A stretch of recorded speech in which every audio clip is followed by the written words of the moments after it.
What if you grew up in a belief system that told you everything around you was an illusion? What if you were told everything that happened to you, from being sick to stubbing a toe to being bullied at school, was your fault for not knowing the truth? What if you were denied even the most basic health care, from pain pills to checkups to vaccinations? How do you unravel yourself from this belief system? And what happens when you do? My name is Hillary Alexander, and this is Leaving Christian Science. Welcome to Leaving Christian Science. My guest today is Sheri. Hi, Sheri. Welcome. Hi. And she's going to tell us her story of growing up in and leaving Christian Science. So, why don't you start with your background, your family history? How far back does Christian Science go for your people? I'm actually third generation. My grandfather converted my grandmother. Mm, And I've often wondered if my grandfather, he was actually a celebrity in California. And I know back then, and it would have been in the 30s and 40s, Christian Science was heavily recruiting celebrities. So I don't know if he was, for lack of a better word, a victim of that, you know, or not. I've always been curious how, because I think I've been told the story, but I don't remember it, of how he came into Christian Science. yeah, every time I hear Um, about how active Hollywood types were, and probably still are in Christian Science in those days, I think that's just like Scientology. Like they were yes, actively pursued, yes, these well-regarded people to make their belief seem yeah. more plausible and palatable. Yeah, And interesting. I know that there were a number of celebrities that, came to Christian Science through my grandfather, and that there were a number of them that attended the churches there in Southern California. So yeah, it was very interesting. So my dad and his sister grew up in Christian Science, and my mom, and I should say before I continue that my my mom and dad are still around, and and they're wonderful people and inspired people and really intelligent people, like many Christian scientists are. They're very intellectual, they're very well educated, and I respect the heck out of them. And so I almost hesitated to come on because I would, hate for anyone to think that I think anything other than they're amazing. So I'm going to preface all this with that. Um, they have what they feel is a very sweet story about, because my mom asked my dad, because she was the child of a pharmacist, Mm, so she, was not uneducated in the area of medicine. And in fact, a lot of her family were pharmacists. um but she asked him, what are you going to do if one of your kids breaks a leg? And he said, I'll teach you how to have children that don't break their legs, which speaks to kind of um the way that Christian Science draws people in, like, oh, this world where everything is sunshine and rainbows and nothing ever goes wrong. The sad thing about that is I did break bones, but they were so in their own world that they didn't even know I broke bones. And now I'm only finding out later that some of the disabilities that I'm struggling with now are because I'll get an x-ray done and they'll be like, oh, have you ever broken this? I'm like, ha, ha, ha, that's what that was. And I was a wow. child, and it was neglected. And Yeah, and it and I know if my parents heard this now, they would be horrified, because they would never do that to me on purpose. of course. Yeah. But that's how strong the hold of Christian Science is on people, because very loving, caring people are so caught up in the sunshine and rainbows that they don't see what's right in front of their face, you know? Yeah. And especially if you don't, I mean, obviously your mother had a medical Hmm. background. Yeah. If you don't know what you're looking at, Yeah. Like my dad had no way of knowing. He had no way of knowing. yeah, I wouldn't know what a Oh, broken God, bone no. looks like. I have no Yeah. idea. No, no, exactly. Yeah, and I think it's important to state that people who have beliefs like this Mhm. are not stupid. No, You no. know? I think the technical term would be ignorant. You don't know what you don't know. Yeah, And I mean, that happens even outside of, Christian Science. yeah. And, I think it's important to say that all cults, which the majority of people in the world recognize Christian Science as being, but even all religions, they all have places where they have, great thought processes and things that serve people really well. That's what draws people in. But then there's some very insidious pieces that sneak their way in the back door, and that's what we're talking about. And everybody compartmentalizes. It's not just in religion that happens, but it's a primary area that it happens, and in Christian Science, that compartmentalization is so dangerous because it's in the area of health. So Mhm. it kills people, Yeah. literally, you know. Yeah. So Yeah. did you feel like your parents were able to be emotionally there for No, and you? that's the other they are now. I think they've grown in that area, and I've been really impressed by that. But and don't get me wrong, my parents are very compassionate, loving people, but but Christian Science told them that the way we weren't allowed to experience anything other than happy, and everything else, instead of being validated, which is healthy, you're like, oh, I understand why you're sad, you know what I mean? You're given the dialogue. And my dad, for example, he's second generation, right? So he was also never given those tools, right? He was also never taught how to, grieve effectively, how to have difficult feelings and use words. That's the other thing. They redefine all these words, and you're not allowed to talk about certain things. And when I say allowed, they don't say you're not allowed to talk about this.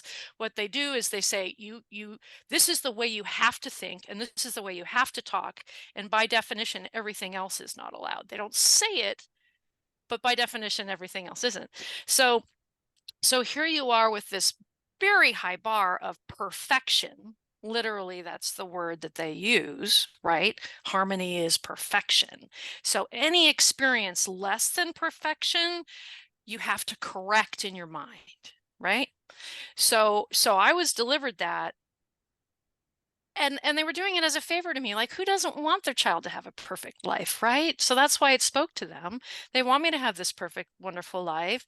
So every time I came to them, which is daily, right? You're a child, daily you have these moments that aren't perfect. Of course, we all do, right? But instead of allowing to have that moment and learn as a child the language that you need to talk about them, to have real moments, to have real feelings, you're required to twist all that into something that is perfect, right? So yeah, I mean, unbeknownst to them, as they were trying to lead me to this wonderful existence, I was being invalidated every day of my life. All of my feelings, anything other than happiness, was completely invalidated. And as a result, I grew into a very confused adult, who had no skills on how to communicate about difficult things. And as a result, I was bullied because I was the weird kid because I couldn't communicate, right? And I did end up in some very dysfunctional relationships, because anything other than perfection was a complete surprise to me, you know? And so it took a lot of years to understand how the world really worked because I wasn't given those tools on how to engage in a real way, real problems, right? I had to deny all of them instead of actually engage them in a real way. Yeah, I So, think, it's come up here before, but I think it needs to be stated again and again how a belief system like Christian Science really sets everybody up for the potential for getting involved in really abusive, controlling relationships. I know I had a couple of those when I was a young woman. Yeah. And would I have ended up in those relationships without Christian Science? Maybe, maybe not. I mean, I was young. You tend to Yeah. get I mean, involved in things that it's aren't really great, luck. but Yeah. I think I stuck with them, and I remember the justifications that I would make were very Christian Science-y. And Mhm. I'd like to believe that I would have exited and freed myself sooner if it hadn't been for already being in this mindset of only seeing the good and the sort of magical thinking of like, oh, I'm supposed to be with this person. This is Yeah. where I need to be, Thinking all I can this heal it in nonsense. some weird way. Yeah. Yeah, What? healing it in some way, feeling also like in any abusive relationship where you're always at fault. Yeah, and I think, and yeah, I want to make be very clear. I don't think Christian Science put me in those relationships. That's delusional. It I ended up there, and like you say, it can happen to anyone. I mean, all of the authoritative literature on those subjects points to that, and I should say I have a master's in psychology. I was a counselor now, right? That was my way of learning how to do this, right? Um there is a lot of research that says anyone can end up in that position, no matter how capable they are. It sneaks up on everybody. No one goes into one on purpose. Right. Right. Hmm. um but as far as, like you're saying, the tools on board to recognize it, um you know that, like you said, Christian Science intentionally puts you at as a disadvantage. You're not allowed to recognize. You can recognize a problem, but the ability to recognize that it's not solvable, you're not allowed to believe that it's not solvable. You are given this really, really dysfunctional belief that everything in the world is solvable, and you are required to solve all of it all the time. I mean, even world peace is, because our head is in the right place. And if my head was in the right place, I would experience world peace. That's the crazy thing, And so yeah, so like you're saying, so abusers, I think a lot of them, they see that in us, and they're like, "Oh, there's someone who already believes everything is their fault. Ha, perfect mate." Right? And of course, when they go, "Oh, it's all your fault," you go, "Yeah, it is." Mhm. Right? You're right. I do need to get my head in the right place, and if I just did that, everything would be fine, because Yeah. that's what we were taught from birth. Yeah, and that's definitely a classic abuse victim thing is like, if I Yeah, just did this, yeah, it would be okay, and the bad things would stop happening. If I were just good enough, if I were just sweet enough, if I were just loving enough, he wouldn't be like this. right. And the sad and the unfortunate thing is, and again, all belief systems have their weaknesses. Okay, I'm not meaning to go, "Oh, Christian Science," but this is the weakness that Christian Science has, is that it sets you up for that type of thinking in all circumstances, even where it's not warranted. Because obviously there are situations where if we, switch a switch in our brain, and it would be fine because we are just all up in our head, right? But that's not always the case. And Christian Science teaches you it's always the case. Even if you have the measles, even if you have an infection, even if, someone else is being a dick, it's all my fault, you know? Yeah, And and that's the that's thing that gets so unfortunate. confusing is like, I think it's a good quality to be the kind of person that looks to yourself and says, "Well, maybe I Oh, yeah. contributed to this in some way, or maybe blah blah blah." Like that's not a bad No, it's a impulse. tremendous strength, which is why people Yeah. like that about Christian Science, because you really do know how to get your head in a good space, and Christian Scientists are wonderfully optimistic, and that's the reason they tend to be very hard workers and great employees, and because they do double down on getting it right, and that's great. Right? I have that skill, and I love my family for that. I love my parents for that. I'm glad I got that out of Christian science, but I'm also glad I'm seeing where that can go awry. Yeah. I mean, I feel like I definitely got a certain tenacity from this belief system and a certain work ethic, and I'm grateful for both of those things. I wish Yes. I'd gotten those things from something else, but, it is what it is. Yeah. Yeah. Yeah. Yeah. Yeah, so I Tracking definitely down from relate to, many of us on here have talked about how, unfortunately, I don't know if it's a direct effect or just some odd side effect of the Christian Science belief system that causes parents to not be responsive to their children's emotional needs. And that's very destructive. I mean, for me, I yeah. didn't have major medical issues, thank goodness. So Mhm. that wasn't a thing for me as a child, but the emotional shutting down, the neglect of my experience basically, was very Yeah. damaging.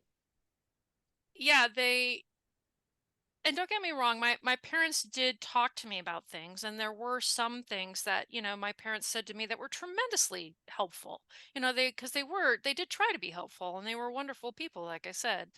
Um but the challenge was, again, no language for the negative, you know. No validation of the negative, and going into an adult life unable, like, for example, if someone says, "How are you doing?" in a healthy, and someone who truly wants to know, not just a social, "Hey, how are you?" You know what I mean? But in, like, a close friend who's like, "How are you doing?" I still, and I'm in my 50s, and I've been out of Christian Science for, 40 years. Be- I have a hard time knowing how to effectively communicate. Like, I had cancer, you Mm, know, and I have heart issues, and my friends want to know that, and they want to know how I'm doing. But, like, with my family, I can't even say that. I'm not technically, like, if I when I say that word, they cringe, you know, because because and some people listening to this podcast may not know that, like, for example, the fact that I'm talking about this right now, it would terrify a Christian Science listening to this, because I just put the word out into the world, and that belief creates cancer. right. So by them just hearing it, they could get it. Yep. They believe that, for example, my belief in it gave it to me, Yeah. which is absurd because people all over the world believe in it and don't get it. It's ridiculous. But that's what they believe. So, I felt it was my duty because, like, my family, my entire in um immediate family is still in Christian Science. I it I felt like it would be totally irresponsible for them not to for me not to tell them what was going on. But it had to be one sentence. Like, Mm, "Hey, I know you may not want to hear this." Like, so I've prefaced it in case they want to, but I thought you should know that I have breast cancer. wow. But that's all I could say. Do you know what I mean? I can't discuss it. I can't go into detail. I can't, if they ask me how I'm doing, I tell them, again, one sentence. I have to limit it. And I had to teach my kids that too. If you're really not feeling good and grandma and grandpa ask you how you're doing, you can tell them honestly, but you need to make it short, because you can see them, they physically recoil, Yeah. right? What was the response when you told them? It was over the phone. I don't remember because, again, they didn't they we didn't talk about it. Like, for example, if I say it to, I hate to say a normal person, but, so a non-Christian Scientist, if I say that to them, they'll go, "Oh my gosh, how are you doing? What stage is it? Like, what's your treatment?" You know what I mean? They ask you questions. But with my family, they don't. They say, like, "Thanks for telling us," or something like that. You know what I mean? And that's it. Yeah, change the Um subject. yeah, and if God forbid I know a health thing about them, and and I talk about it, they get really upset. I'm not, um I wish I could go into more detail, but just out of respect for them, I don't feel I should. It's just really, it makes me sad because I would like to have a closer, real, again, I'd like to be able to share my challenges and problems with my family, but but it would hurt them, Mhm. and I don't want to cause them mental anguish. I don't want to make them afraid. And the biggest thing I think of that about that, and maybe this is going down a Christian Science rabbit hole, but speaks to the whole mental fuckery, the whole thing, is that they call it mental malpractice, which is bad mental thought. And I don't believe it can make them sick, but they believe it can make them sick. So who's the one that is committing the mental malpractice? Yeah, excellent point. They're the one that believes in mental malpractice, but they're the ones that have all of these goofy beliefs when none of the rest of us think that. It's so ironic to me. I can't even, makes me crazy. Yeah. I mean, that was 100% the reason my mother and I stopped talking, Oh, was I'm because sorry. she told me not to come see her because I was gonna make her sick. Just my very presence Oh my God. was Yeah, gonna and that speaks, malp her. and that's my biggest fear too, actually, just talking to you today, is I'm afraid that that could happen, you know, that could happen. If my family heard this, that they would, and because I'm saying they would stop talking to me, they wouldn't stop talking to me, because out of love, they would continue talking to me, but it would be very awkward, and Mhm. it would be so hard. And we just spent a lot of years. We have a wonderful relationship now. We spent a lot of years rebuilding it, because when I left, it was very hard for them to, because yeah, I try to speak Christian Science when I'm around them because they speak a different language. People don't realize that they redefine words. So you have to use the right words to, like, if I want to express a normal, something is beautiful, they use different words for that. Yeah, it's a whole language. Yeah. It is. So I try to, yeah, speak their language when I'm with them, out of respect, and because I want to actually communicate with them. They don't, speaking there, it's like if you're talking to someone who speaks French, you're going to speak French because you want them to understand you. Yeah. It's the same thing. And So that's the thing, like, as caring, empathetic people, we don't wanna make the people around us, especially our loved ones, uncomfortable. no. We want them to be happy and feel good around us, and Yeah, and I don't want them to be fearful. I don't want yeah. them to think, like you said, I'm going to make them sick. Like, the last time I saw my aunt, who is very dear to me, I love her like a sister. Um, my I was going through a really challenging time in my second marriage, and she found out about it, and she was supposed to come and see me, and she refused to come because it wasn't the kind of environment she felt would be conducive to her mental health. And I've never seen her since. Wow. Okay. And that was 20 years ago. Ugh. Yeah. So, and yeah, I mean, and I do, now she's going through a challenging time, and so I go and see her now, but it wasn't voluntary. I'll leave it at that, because I don't want to get into something that would make my family upset by talking about it. But let's just say the reason I'm talking to her isn't because she reached out to me.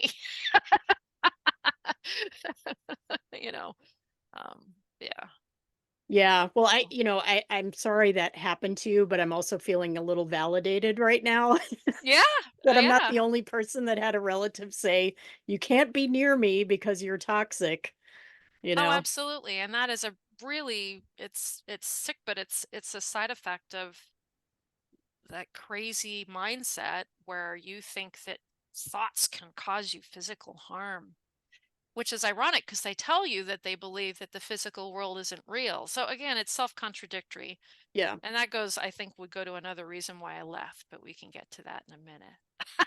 Yeah. Well, it's You so know. fascinating how many groups and belief systems have that same thing of you have to remove yourself from the bad influence, the SP, the, excommunicated person. Hmm.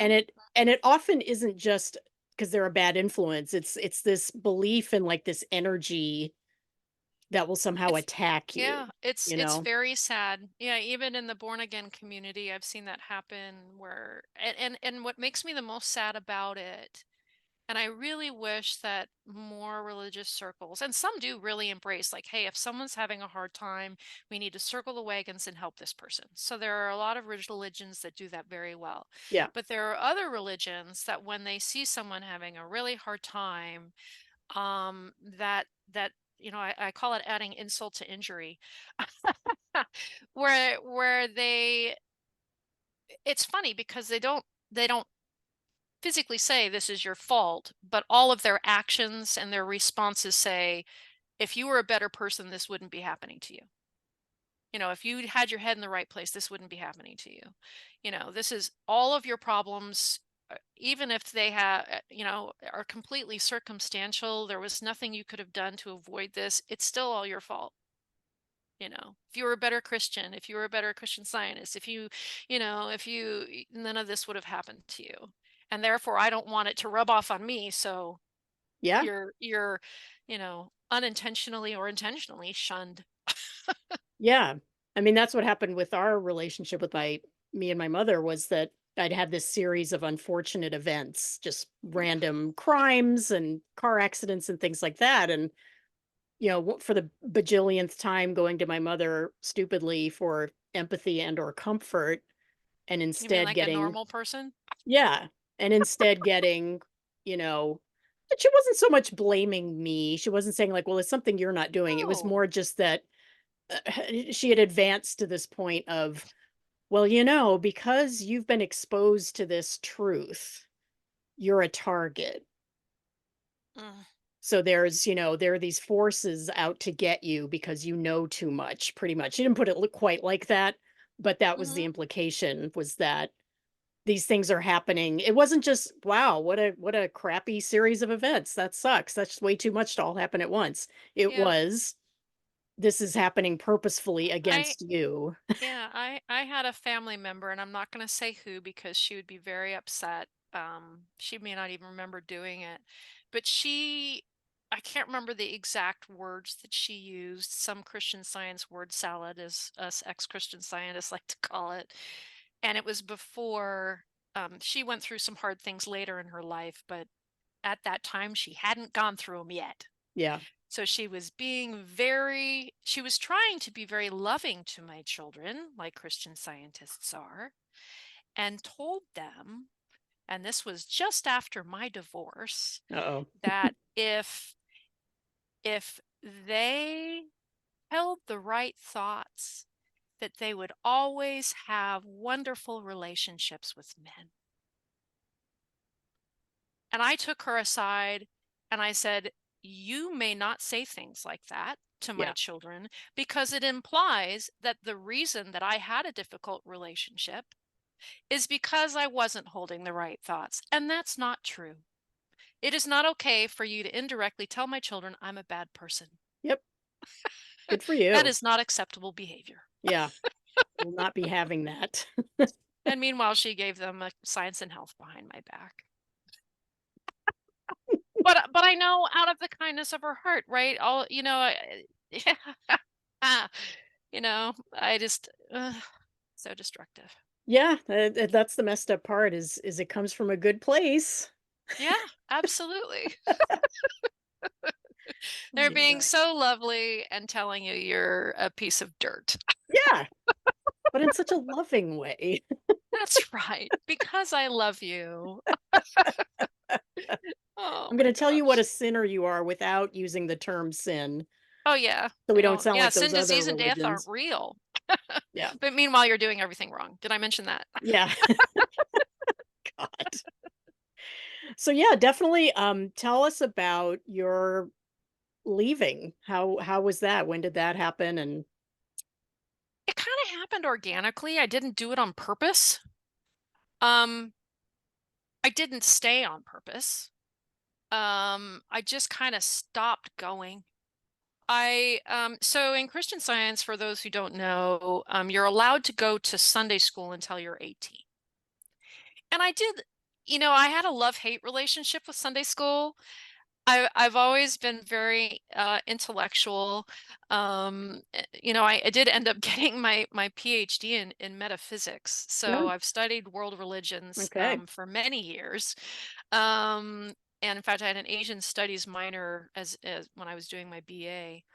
And I just love all that stuff. So I loved getting in discussions, and Christian Science is a very intellectual religion. They do want you to spend a lot of time thinking deeply about how to be perfect. Um, not about negative things, about just being perfect.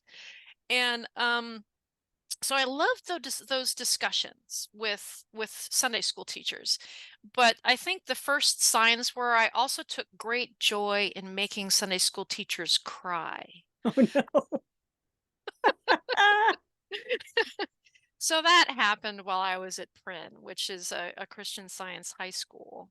And my dad went to Prynne too, by the way. So I was why I went. And the other reason is, again, I was a very strong-minded person. I was thrilled to be leaving home. It's a boarding school.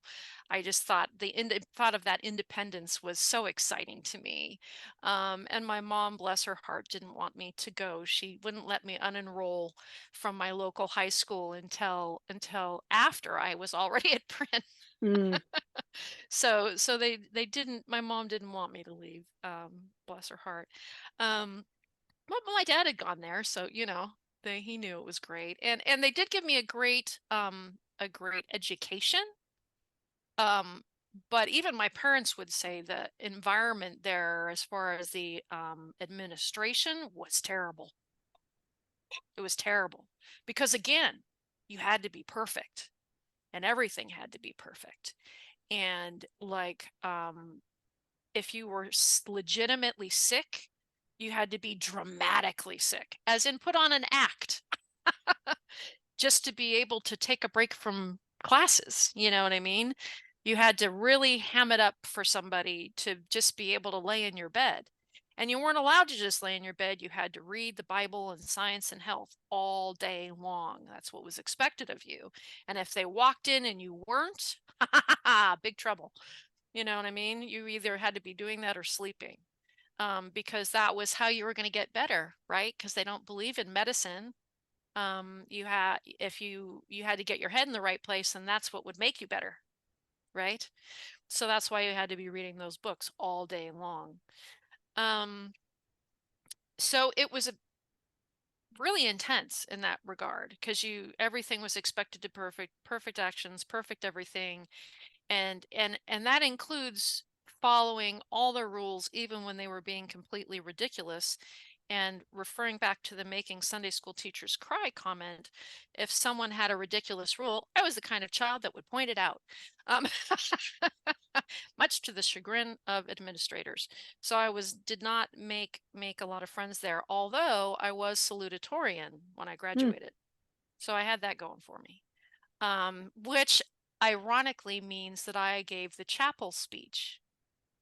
Okay, so I was the valedictorian gives the valedictorian speech at graduation, and the salutatorian gives the chapel speech. So they talk about Christian Science to everybody and, make some great spiritual whatever. And I did, amusingly, I did love doing that too. I mean, Mm. ergo, I guess the PhD in metaphysics. I did love thinking about religion and spiritual ideas and things like that. So I did I did go, even in college, I did go periodically, not regularly, to Sunday school because I loved it. Like I said, I love to have those discussions. But when I had to go to church, and again, to people who don't know about Christian Science, it's not like where most churches, even temple, for Jews, I find going to stuff like that interesting because you have a pastor who's there who actually like talks about stuff. So you get to hear how someone thinks about a topic, which is fascinating to me. Even if I think they're full of crap, it's fascinating to hear what they think, right? Yeah. But in Christian Science, you go in and all they do is read the Bible and read the science and health. You're not hearing anyone's opinion. except for Mary Baker Eddy's, and she did that intentionally Yeah. because there was a time in the beginning of the religion where they were allowed to talk about what they thought, and she went, "Oh God, there are people becoming more interesting than me. Big problem. Change the rules. Not allowed to do that anymore." So, so boring.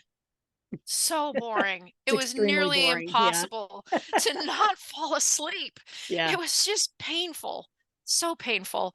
So, I stopped going. I mean, I would go, with my family once in a while when I'd come home just to be fun to be around. I mean, everyone else is going, so I'll go with you. In fact, there were a few times that my kids went to Sunday school. I always found it very telling that they'd come back and I go, "So how was it?" I was a little afraid, to be honest, that they were in there because I was afraid they'd like pick up some idea that was really insidious and would cause them harm. Um, but they'd always come back and go, "He was weird." I'm like, "Phew." Okay. That's Like, probably what my "Oh, kids would good." say. They So just be that's like, "It what was weird," and then move on. Okay. just it was strange. Like, oh, that's what happens when you haven't been raised in it. You go, "What?" Yeah. So that was a relief. But so I stopped going because I couldn't have those interesting conversations anymore.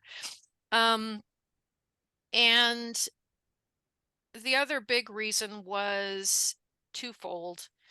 Um, as you know, but listeners wouldn't know, there was a large epidemic in at Principia, and there's a high school and there's a college, and there's also underclassmen that are below that too, but the boarding schools are high school and college primarily, and a few middle schoolers. And there was a measles epidemic in the mid 80s, and I was there at that time.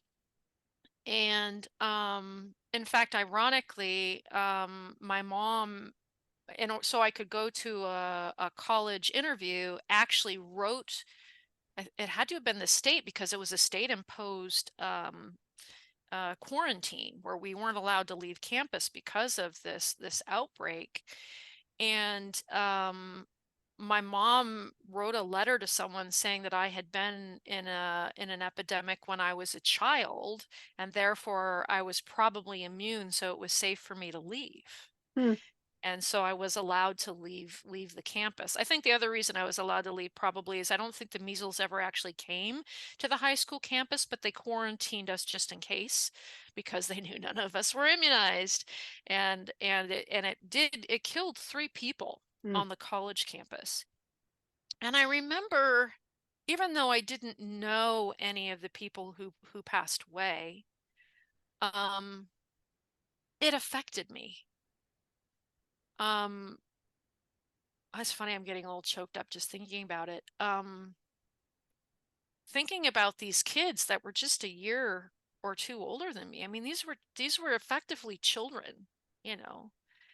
I think at least one of the people who died was 20, but still they were effectively children dying for no goddamn reason, you know?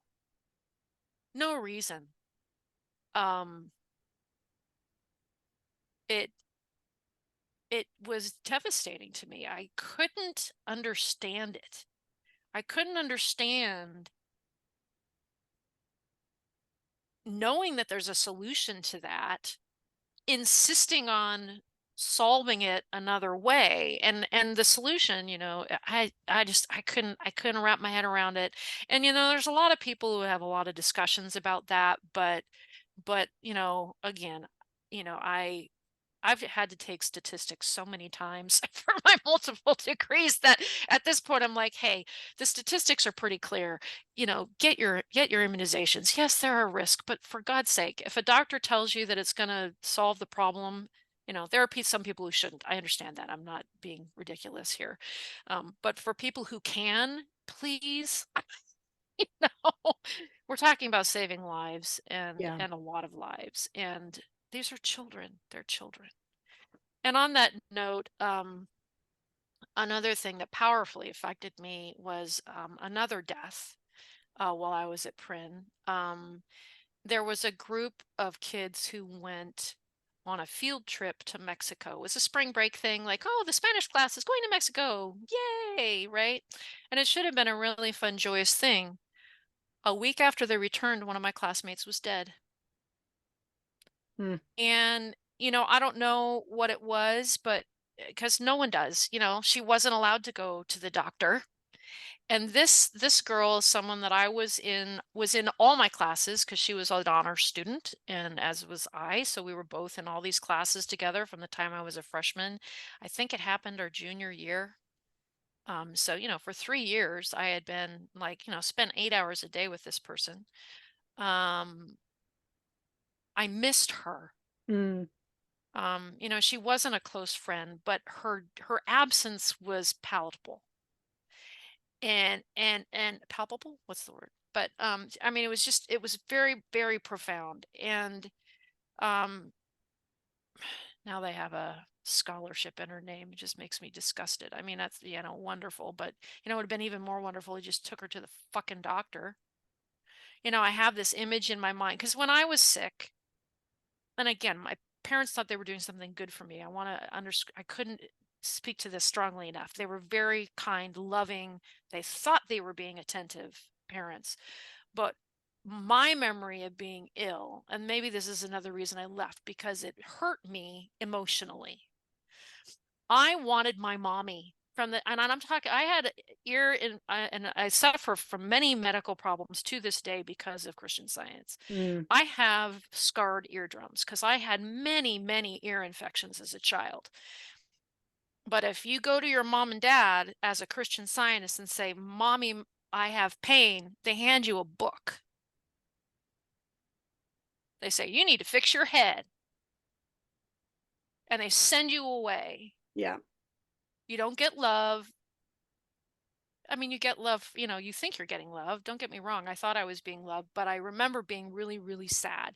I wanted hugs. I wanted the things that most children get, where, you get to cuddle in your mom's lap and you get your hair stroked and things I did for my kids, a cold compress on their forehead and, Yeah. Comfort. someone checking in on them constantly to make sure they're okay and, you know, Yeah. love and attention and nurturing. But in Christian Science, they're not allowed to acknowledge it because that would make it, they honestly think that they're doing the right thing. They honestly think that they would cause you harm if they talked about it, what's Yep. actually hurting you. Um, they will enough to go, oh, an ear thing. Maybe you're just not hearing that God loves you. You know what I mean? They try to interpret it in some really weird Yeah. They way. try to Louise Hay it. Come to some, oh my God, she triggers me so much. Yeah, Yep. come to some, profound truth, like find the truth that it is you're not understanding so that you will be healed, Yeah. you It's because know. you haven't been listening. Yeah, So something absurd that has nothing to you're like, do I'm with it. It's a four. it's a bacteria or a virus, like pills help. Uh, Yeah. you know, um, and you know, so I had this vision of her and I didn't see her when she was sick because no one would see, like, I am sure they did with her what they did with me is they isolated her. So I have this vision of her languishing away on a couch and being ignored as she died. Yeah. And And suffered. the thought of this child being ignored for a week while she was dying by the people who loved her Mm. is so fucked up. Yeah.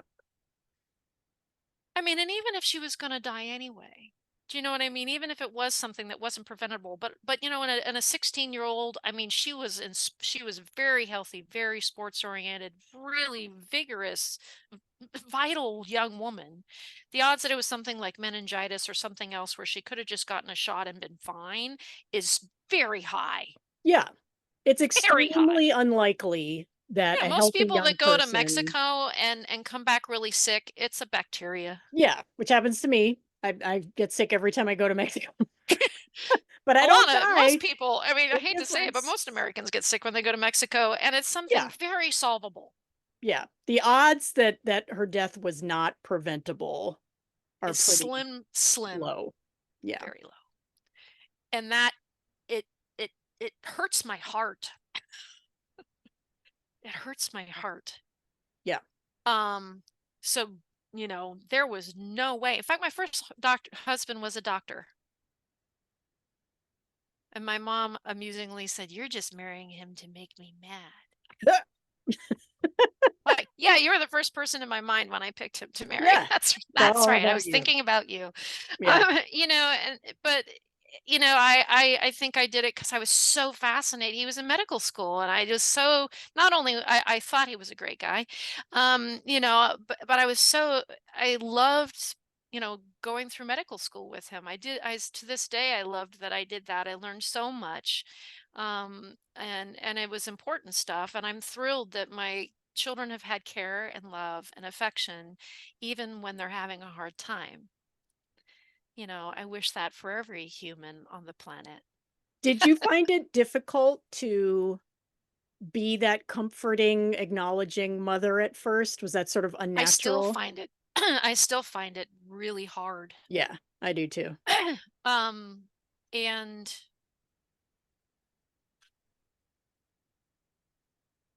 my stepdaughter, um, who I adore, she's in fact staying with us this weekend.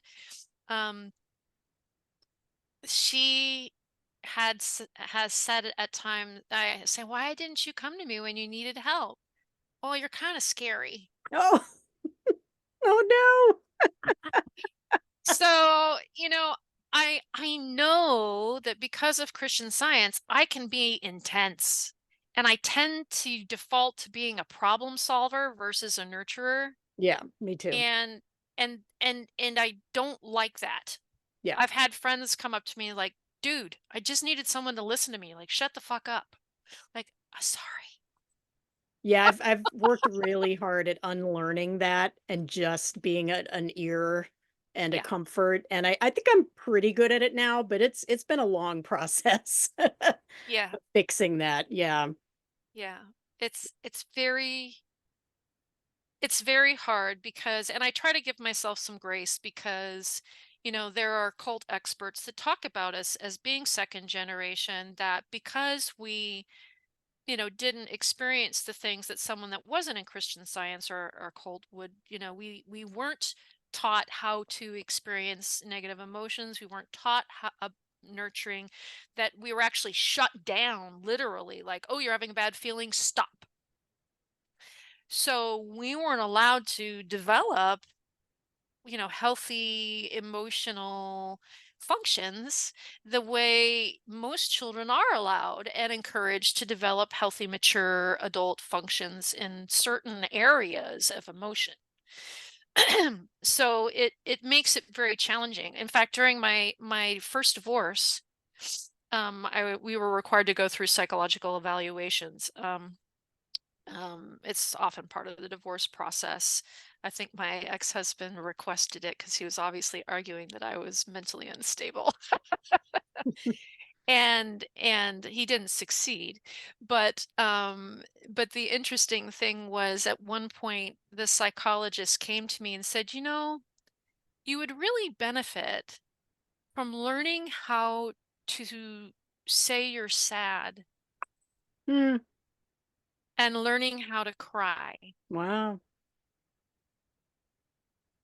That was very profound to me because I didn't have that in my wheelhouse. And some pretty dramatic things. I mean, he actually ended up keeping me in court for 12 years. That Mm, tells you how.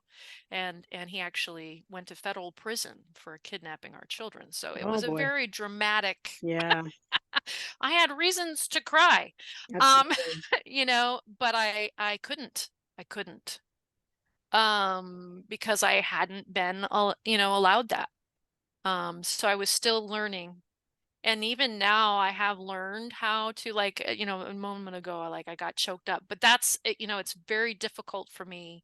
I have to go, "Oh, I'm feeling sadness." Okay, like, try not to block that. It's really hard not to. It's really hard. Really hard. But it's important, especially if you want, people to understand that you have empathy, that you want to be with them and their emotions, that you do feel emotions. you Yeah. know um I mean, nothing makes me more feel more validated than when a friend comes to me for comfort.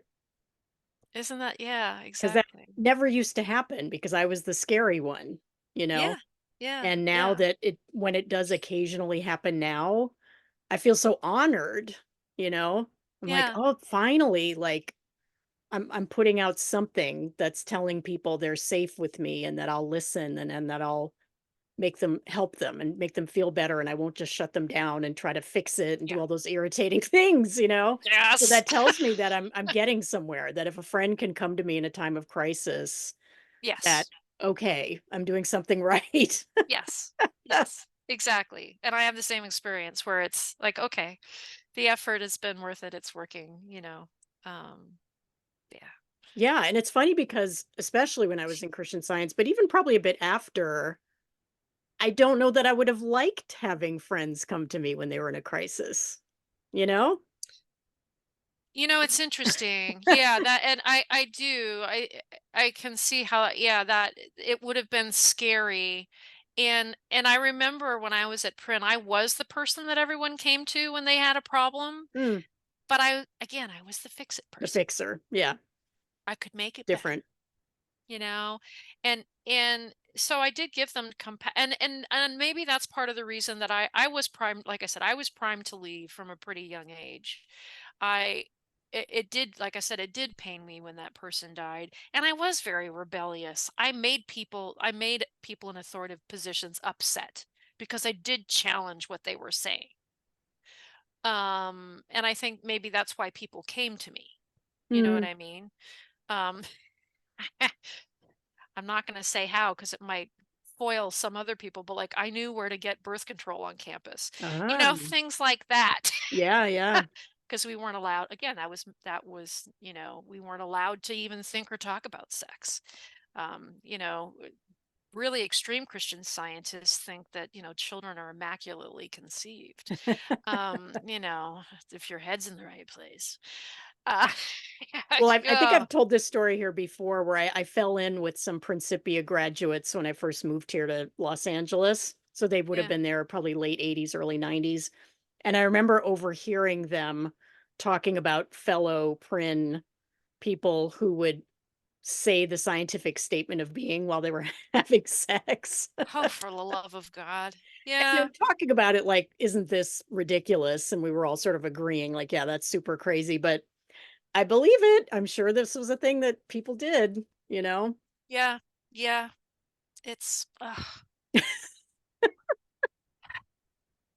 I mean, I would sit here and say, "Oh, isn't that so crazy?" But I Well, was and in I that and I mindset too. Like, I don't know why I'm oh, judging absolutely. these No, people. I was there, and I do think another thing that contributed, and this was the one thing was all of the death, and there was no way that I was going to do that to my children. Yeah.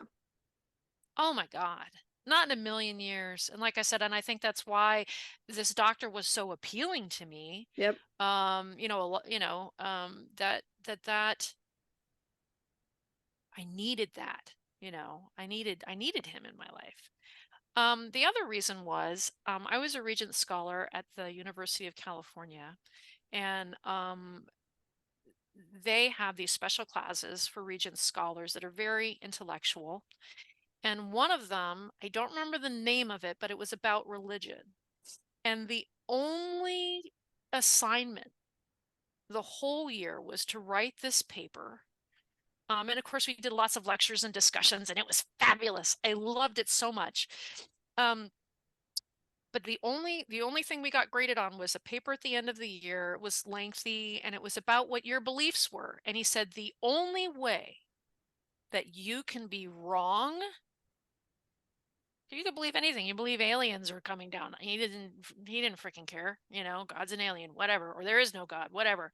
But the only way you can be wrong is if you're self-contradictory. Huh. That is when you know a belief system is wrong, is if it tells itself it's wrong.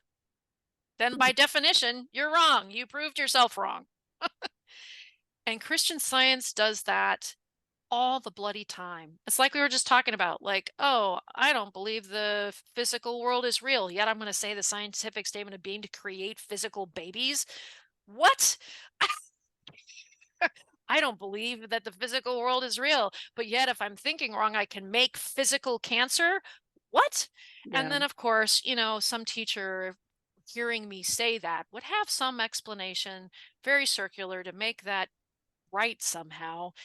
It's not bloody right. It's just absurd. It's all absurd. And it's absurd not because I think it's absurd. It's absurd because it says itself that it's absurd. You know what I mean? Christian Science says the physical world isn't real. Why are you focusing on it so much then? Yeah. Christian Yeah. Science says itself that it is wrong. So yeah, that's why I left.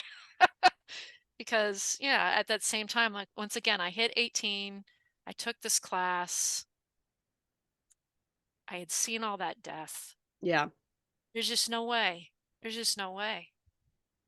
So at what It was point just, did you come out and say this to your parents? yeah, they watched it.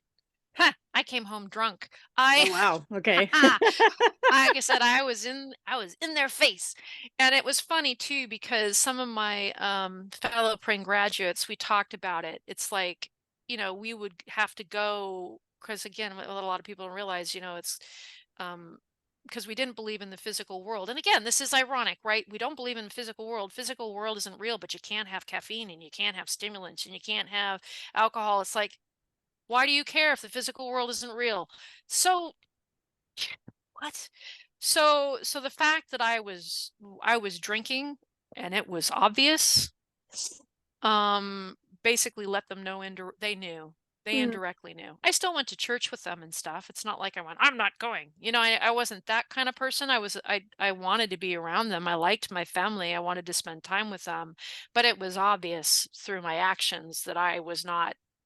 In fact, I think when I was 18, I was having a conversation with my dad and I was mad and I can't remember why I was mad. And he was being the usual calm. My parents never yelled. They were very serene, very calm, always quoting the Christian Science. My dad said something about God, and I looked at him and I said, unlike you, I don't need to believe in God to be okay. ugh. He stopped talking. Wow. I was just so over it. I was so over it. So I considered myself an atheist first, um, because I was angry.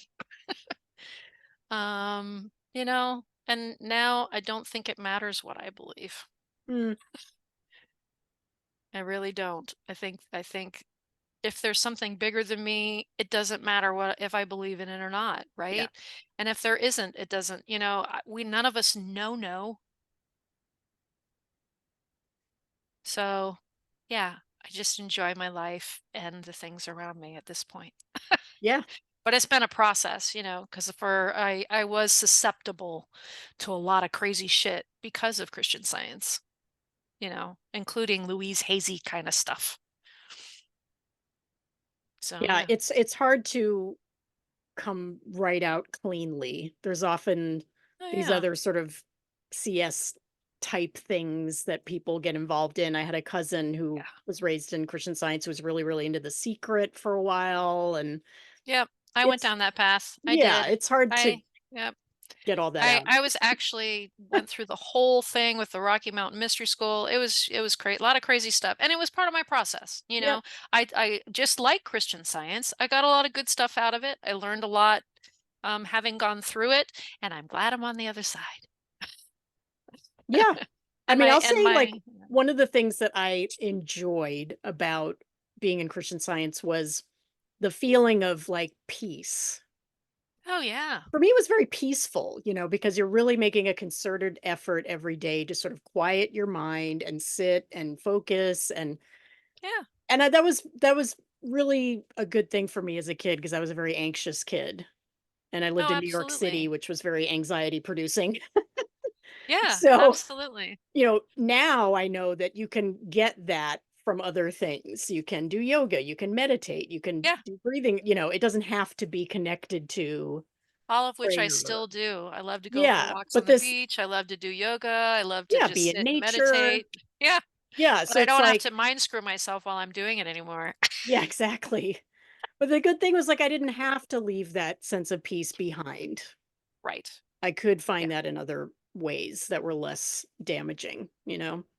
Invalidating. Yeah, Yeah. yeah. Yeah.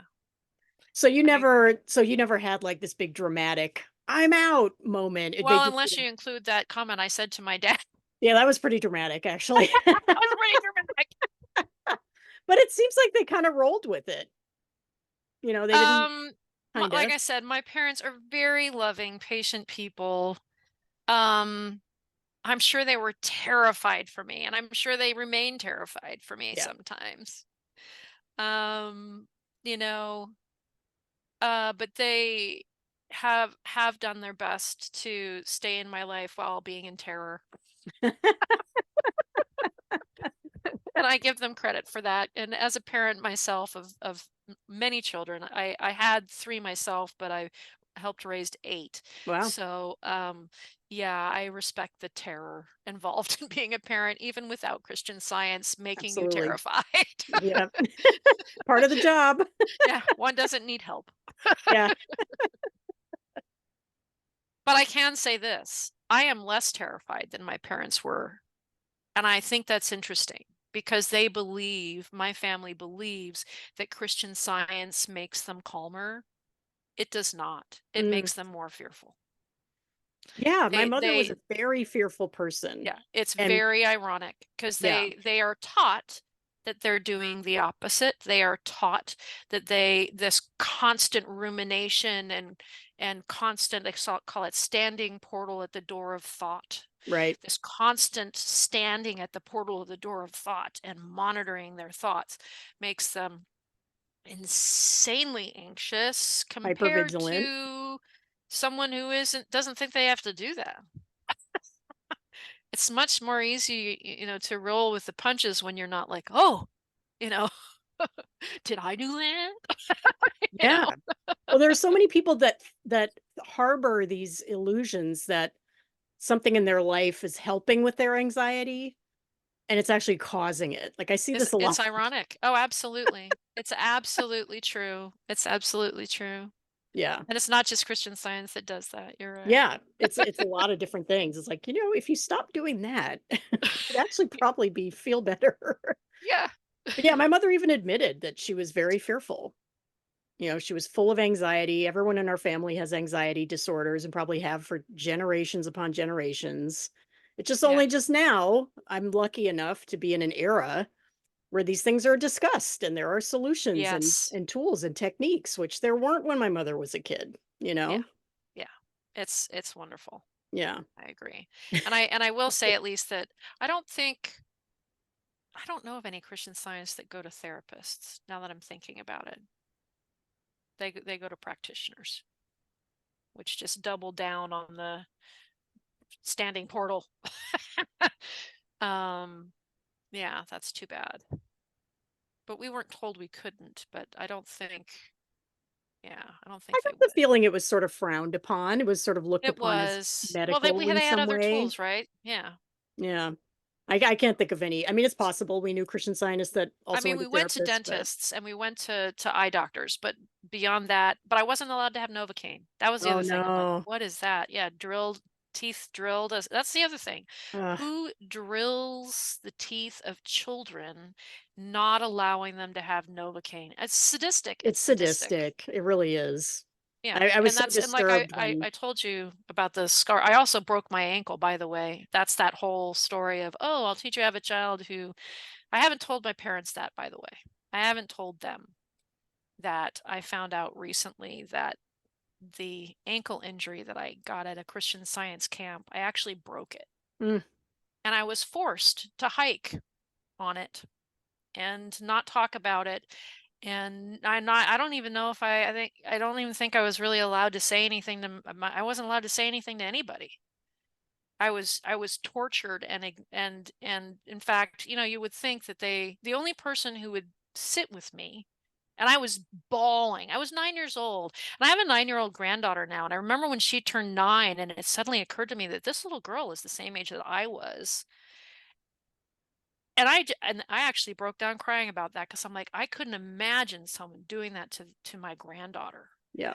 Like knowing like severely injured, and not only forcing her to go on these brutal 10-mile hikes every single day, and not sitting with her and not comforting her and not being with her and giving her no relief and not taking her to a doctor.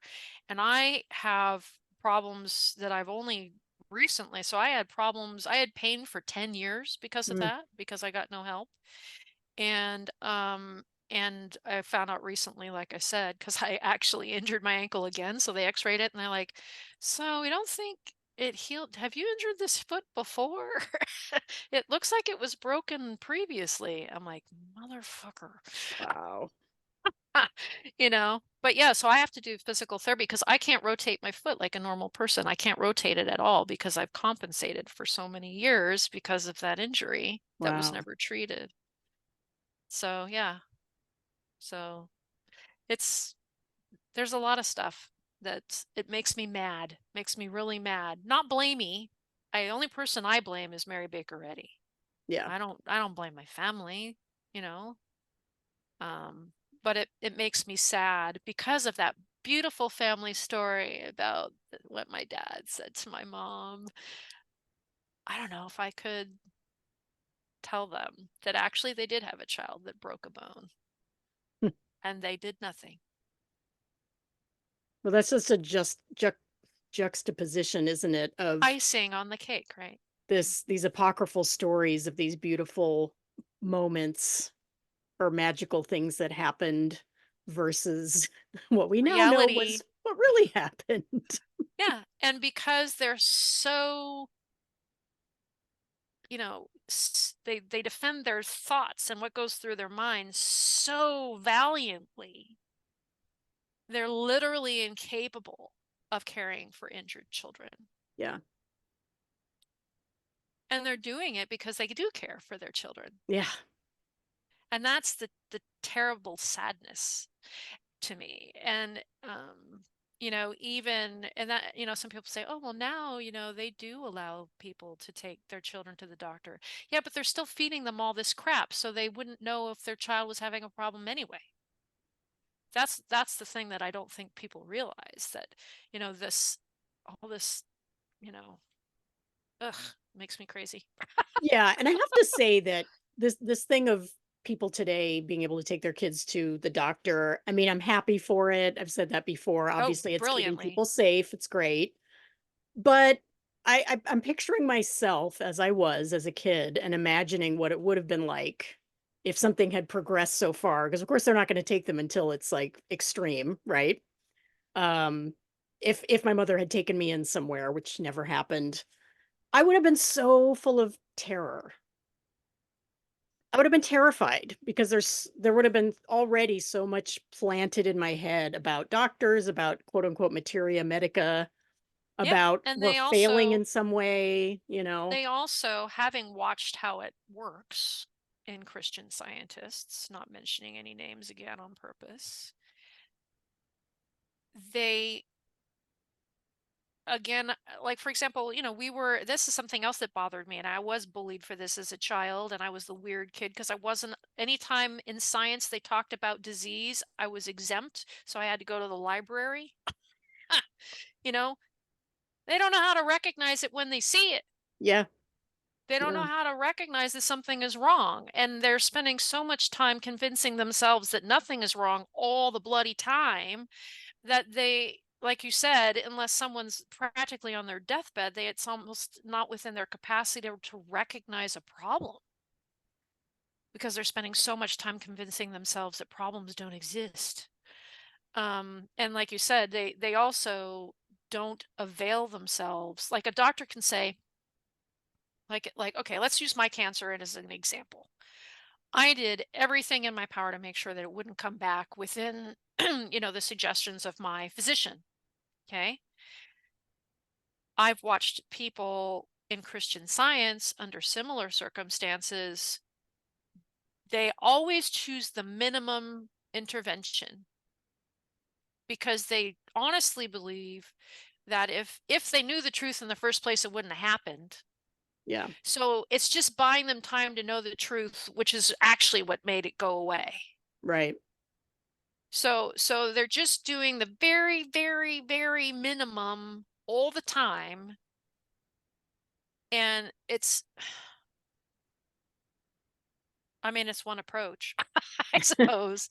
But it does make me sad because they don't believe in preventative medicine. Right. That, they wouldn't take a vitamin, they wouldn't, they, you know, they wouldn't take, like, they don't have, this is the thing that really gets me, people with children that don't have Tylenol in their homes, where you have a little kid that's suffering, or, something as simple as NyQuil. Like most of us, like, oh, I have a cold, I take some NyQuil and I feel fine, or some Dayquil or whatever the heck.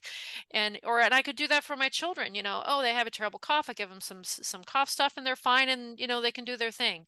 Right. Whereas, Christian Science children are forced to suffer unnecessarily, and their parents don't even realize they're doing that because they don't know any better.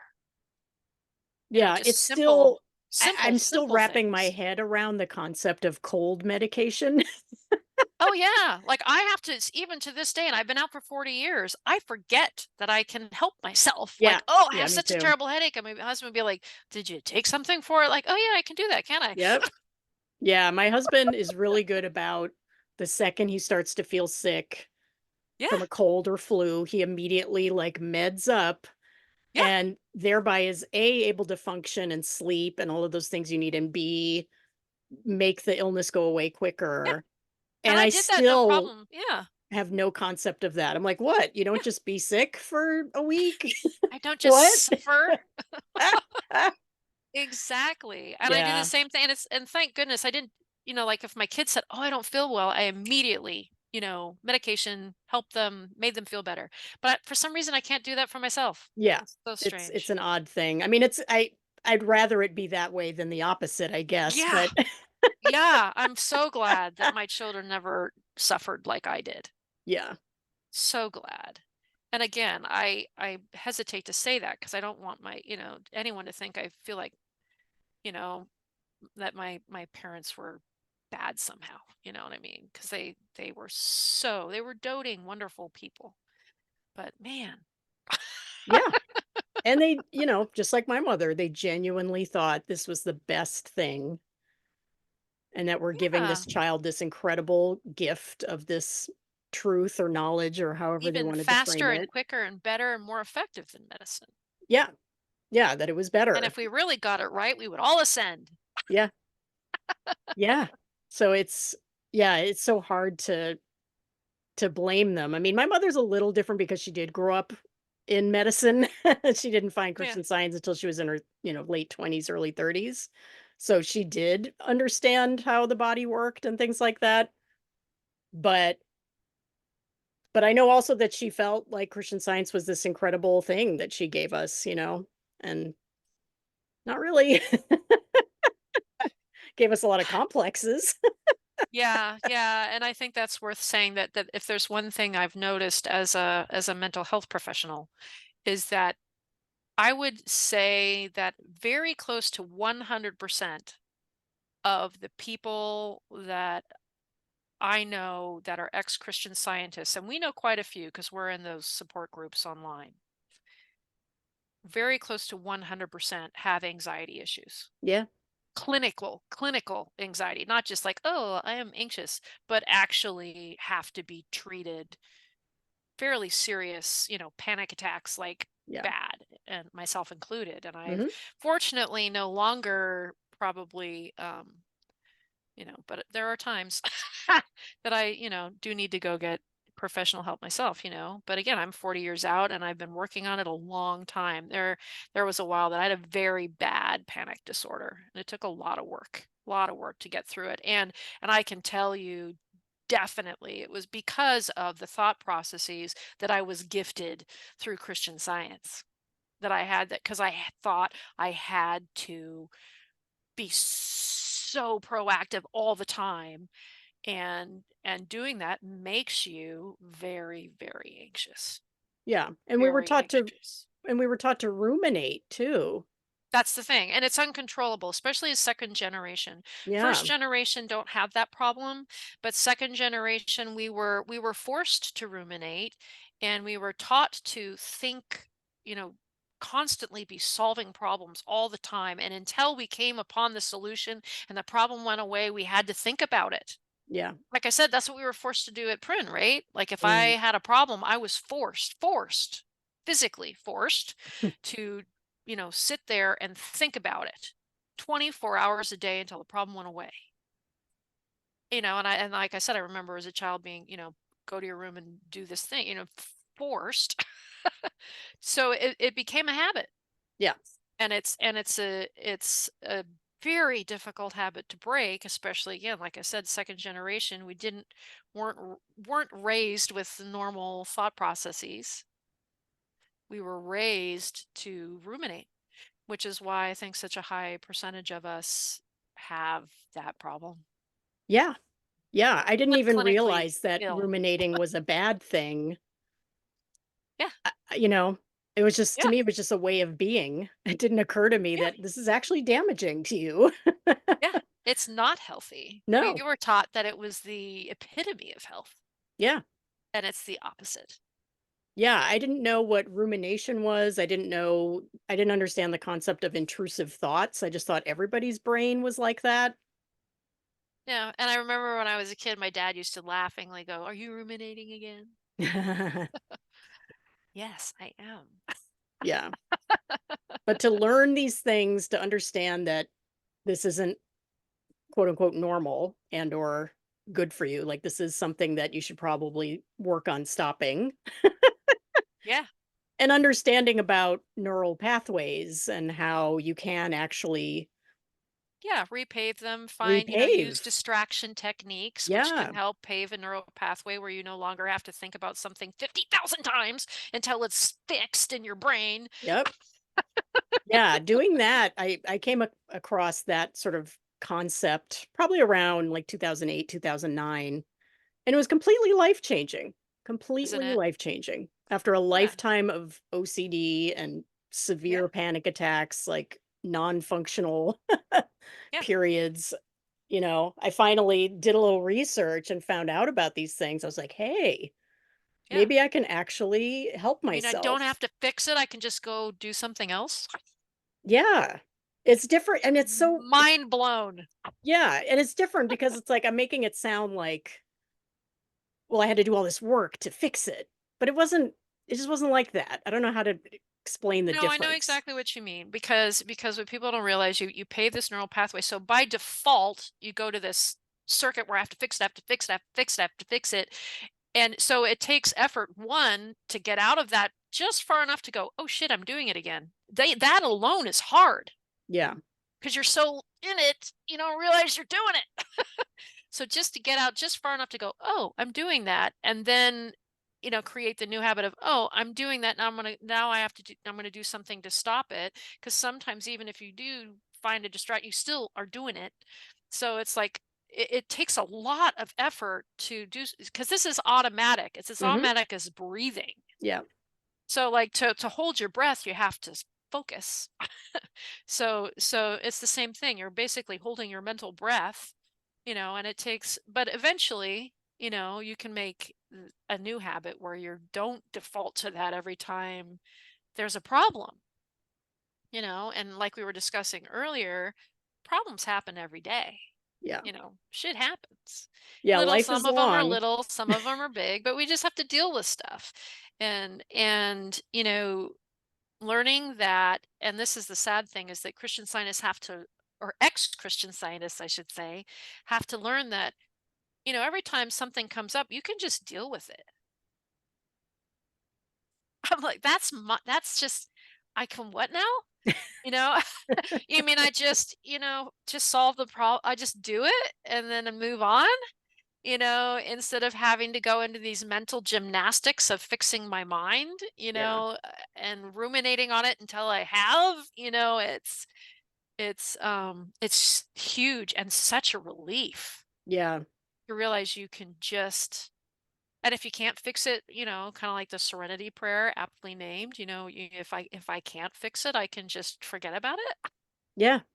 Yeah, I have What to now? say, like, to me, one of the most luxurious things on earth is having the freedom to just say, "This sucks."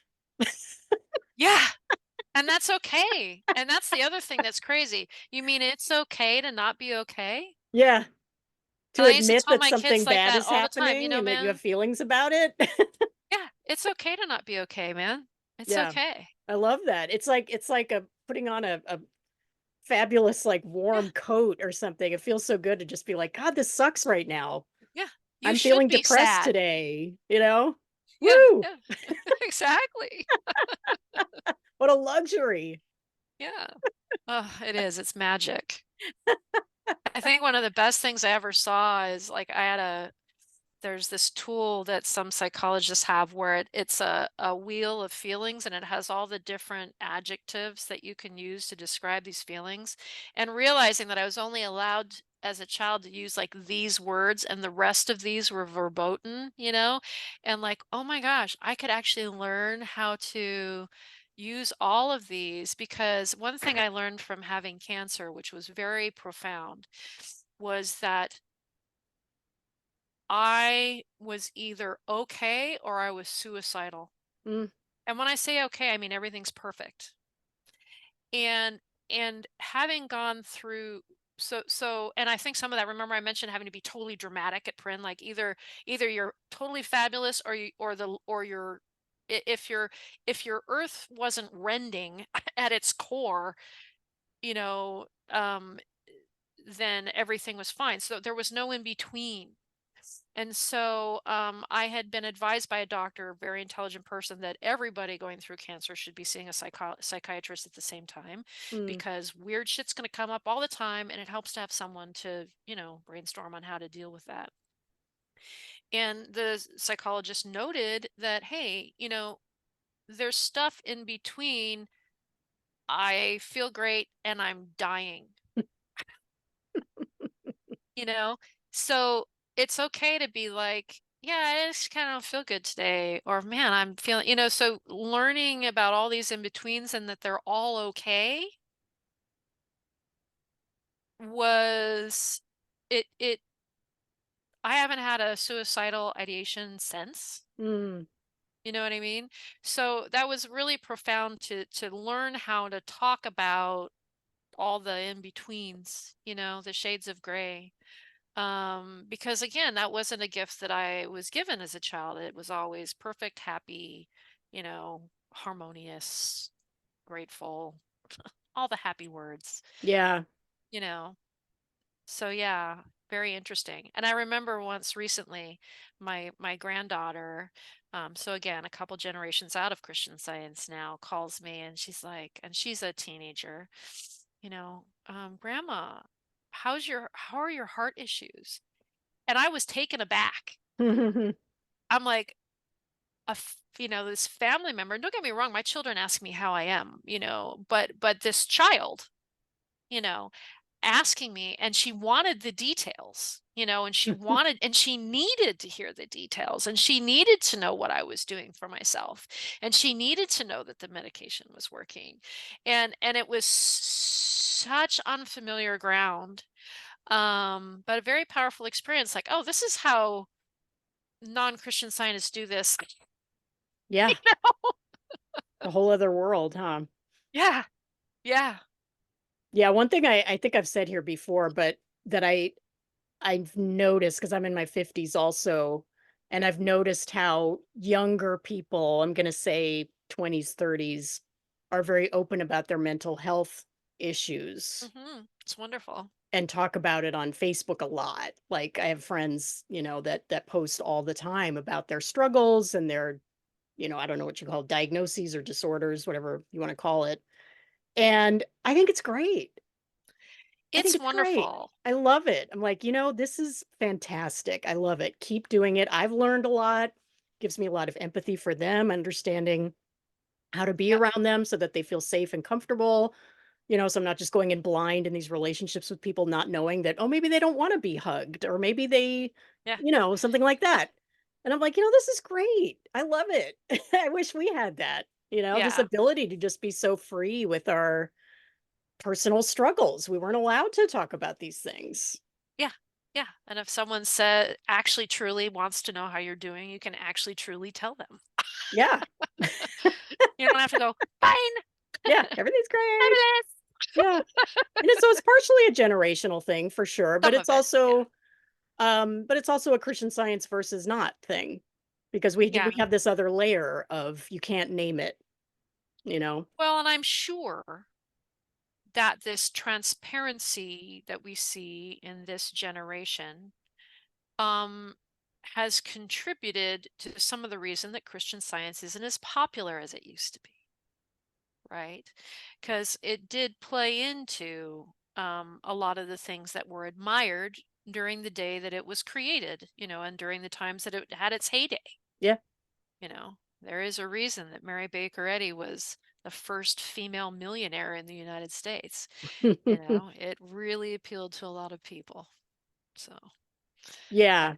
And I think so happy, much happy, about shiny people. exactly like our parents' generation and how Mm, so many of the unfortunate parenting tactics in like the 40s, 50s, 60s yeah. were very much in line with Christian Science, about Oh, children just yeah. being seen and not heard and wanting to make your kids tough and not Oh, comforting absolutely. them too much. I mean, Yeah. it's They all didn't kind want of to make us big babies, and there are plenty of our peers that have that same upbringing without the same cause, right?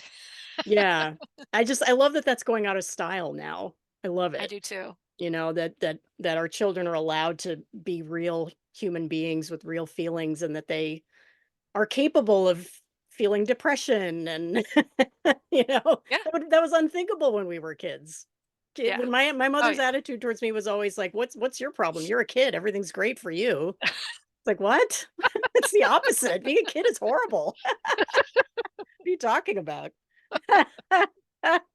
Oh, yeah, you have to deal with children all day. It's crazy. Yeah, kids are monsters. Oh. So is there anything else you wanted to bring up that we haven't, discussed? I think we touched on the pithy notes. I think it's worth saying that um I was thinking about what you're talking about our children, and I can see, the difference between the generations. And it was so interesting to me too, because I was dealing with a legacy planning specialist just recently. Hmm, And she was talking about how important it is to have certain conversations as you're, planning things between the generations, what imagine um, you would like your life to look like as you age, what you would like to happen with, certain money, and having those conversation with your parents. And it was very profound to me to think about the difference between and again, some of this is generational, but it's doubled down on because of Christian Science, that the conversations that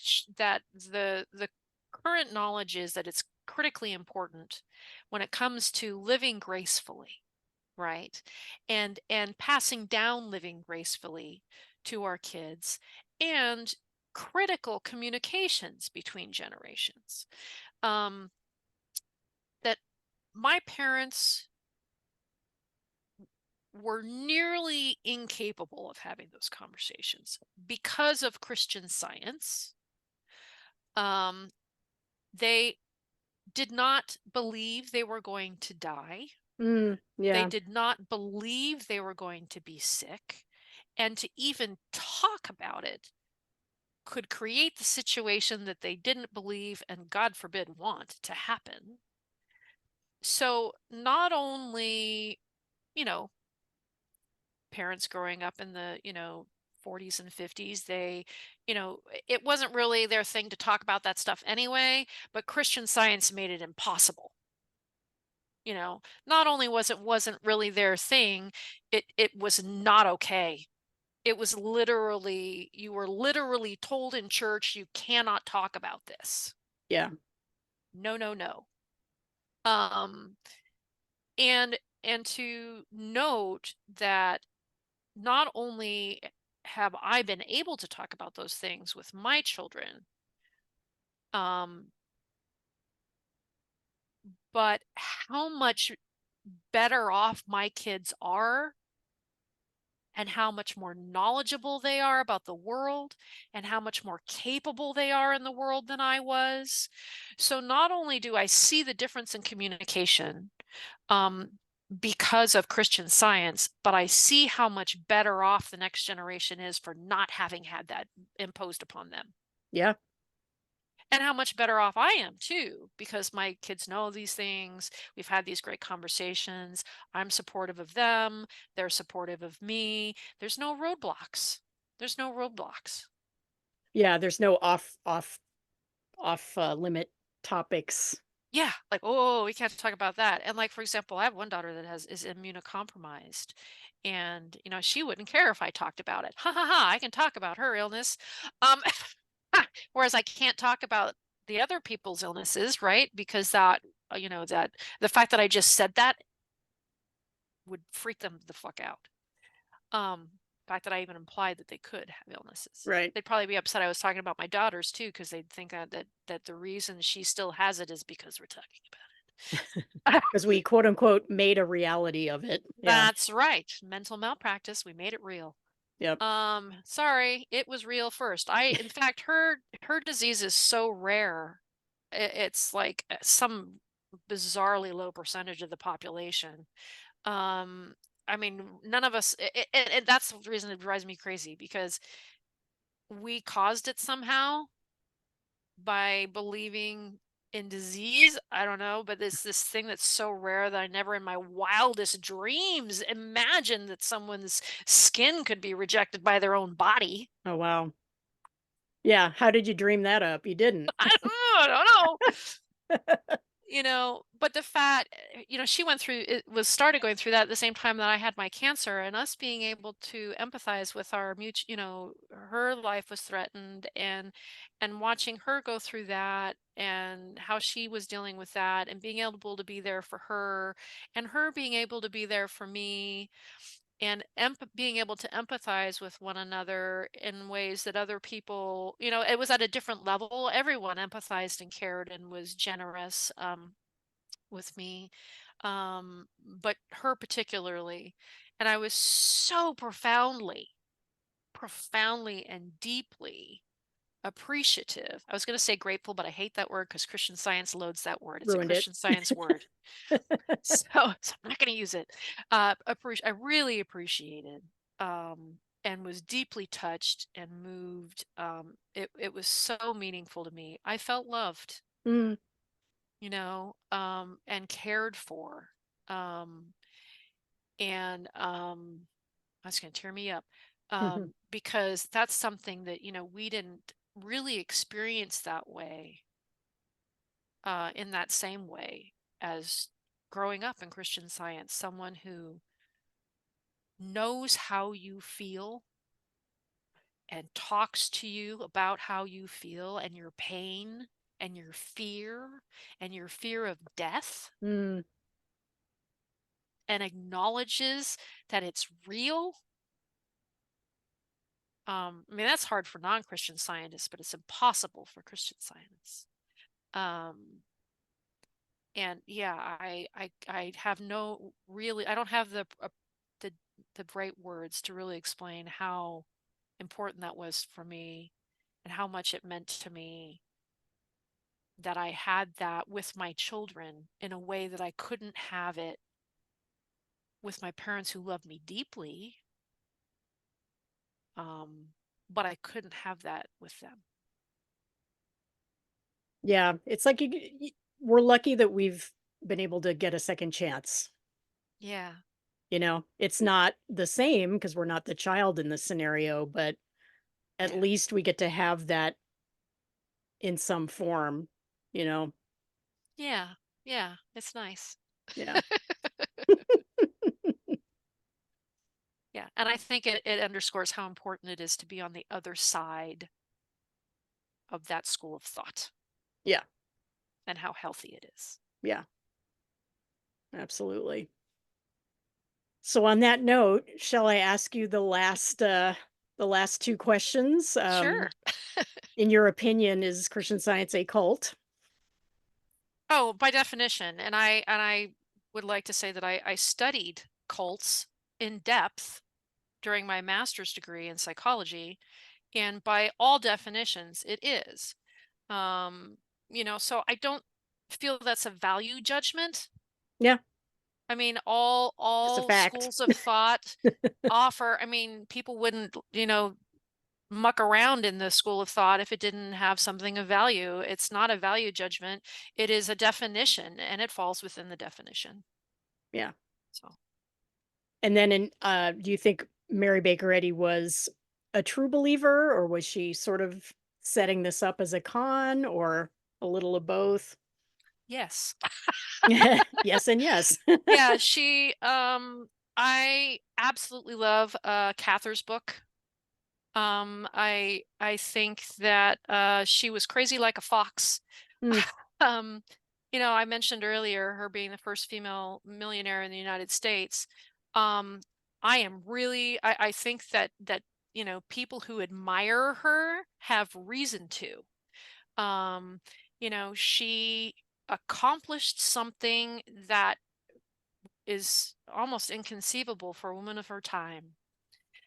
And but she was crazy. I mean, seriously deranged, husband rocking her in a cradle, thinking that, having, multitudes of people outside of her house, you know, praying because other people were out to get her and were trying to murder her with their minds. mm, She was mentally ill. I mean, badly. And I also alluded to earlier about her, doing things to setting up new rules every time that she saw her position of power being challenged, whether it be by family, whether it be by other influential, people, especially women in the church. She and I find it interesting that you don't really see excommunication is not a term that's used by Christian scientists in the modern day, really. yeah. People can kind of come and go. Don't get me wrong. People are um, just by circumstance, I'm using the word shunned because I can't think of a better word. It's not a Christian Science term. They people can be kind of looked down upon within the church because they've gone to a doctor, or or they're having a problem, and it's they can kind of feel like they're being shunned. But people aren't excommunicated anymore. But when she was alive, they were. Oh, I didn't know that. Oh yes. And so she very intentionally and knowingly created circumstances that made her money and gave her power. Um, and if you look, and the reason I like the Cather book is because it is based on legal documents, Mm. and it's heavily researched. And what is do And you know what it's called? if you look up Willa Cather in Christian Science, you'll find it. It Okay. is in I kinda wanna read this now.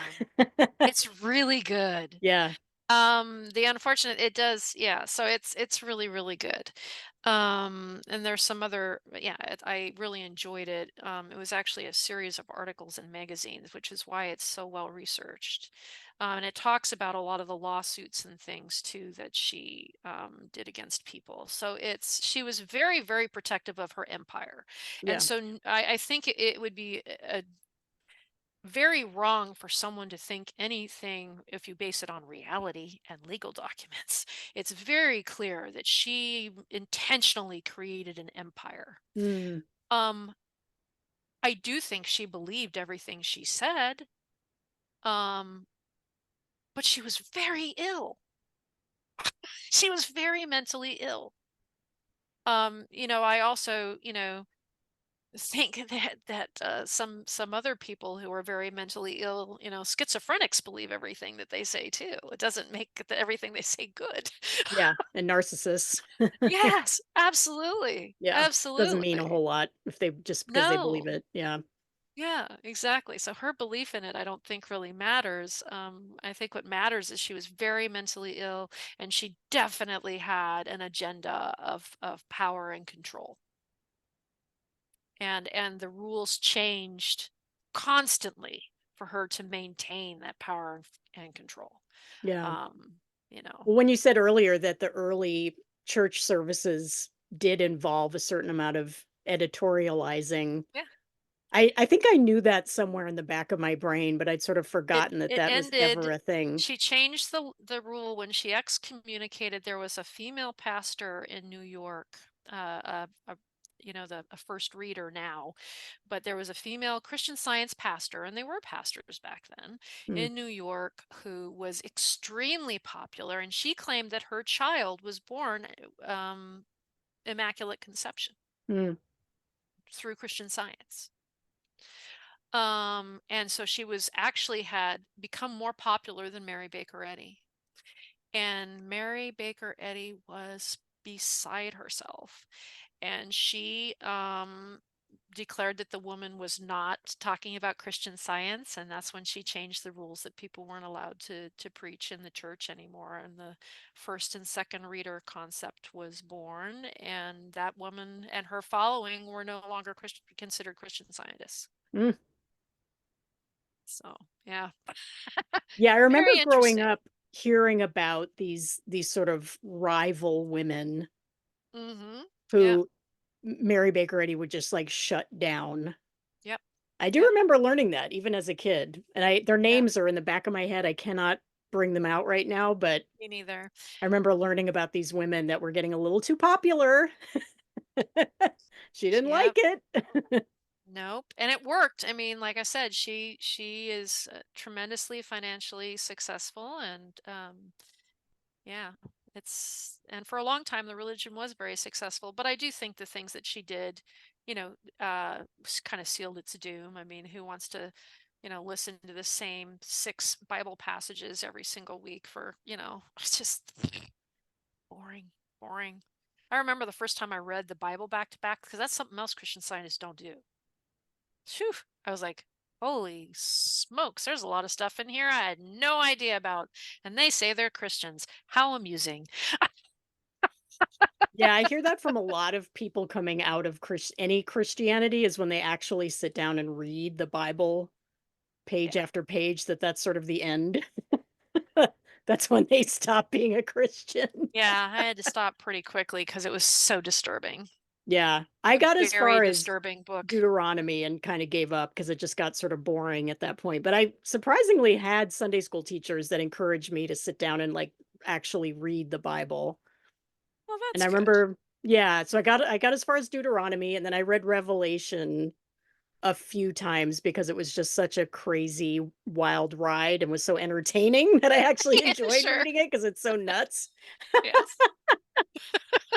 But yeah, it's batshit, the whole thing, and Yeah. has horrible, violent, racist, Yeah, I think that's misogynist where it crap in lost me it. was where the whole thing's people selling their children and beating their wives. And I'm like, I can't. It's I just, grotesque. no, this is so wrong. I Yeah, just nope. I'm just noped out of it. yeah. I mean, I've talked a lot on here about how Julia Sweeney's one woman show about losing her Catholic faith was very helpful to me when I was sort of doubting, and that's what happened to her. She got into a Bible study group because she really wanted to be a good Catholic and really focus on it, and Yeah. it's the thing that broke her, and she describes this sequence where she's driving down the street on a Sunday morning and she sees people going into churches and they're all dressed up and they have the Bible, and she wants to just scream out of the window, "Have you read that book?" Yeah, exactly. Oh my gosh. It's so true. And And the answer is probably no.